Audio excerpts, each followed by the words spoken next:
Donc, la question des funérailles. La première question qu'on se fait poser habituellement, c'est qui doit s'en occuper?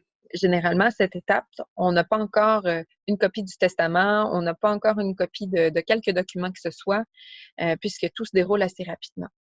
Donc, la personne qui doit s'en occuper ou les personnes qui doivent s'en occuper, c'est généralement les proches du défunt. Si on a la chance d'avoir une copie du testament en main, on peut se rapporter directement au document pour se fier aux volontés de la personne. On peut aussi voir auprès des institutions funéraires si la personne décédée avait contracté un contrat de préarrangement funéraire.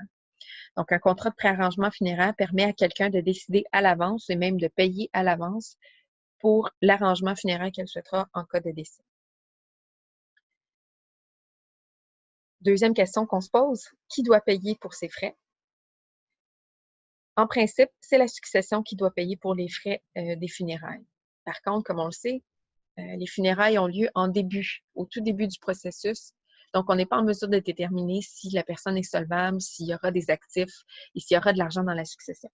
Mais en principe, c'est nécessairement la succession qui va être responsable et non pas les héritiers personnellement. Il ne faut pas oublier non plus que la Régie des rentes du Québec accorde une prestation de décès qui sert au paiement des frais funéraires, qui est un montant maximal de 2 500 $. Donc, si la personne décédée avait suffisamment cotisé au régime. Quand on dit suffisamment cotisé au régime, ça signifie que la personne aura travaillé toute sa vie avec des revenus déclarés auprès du gouvernement.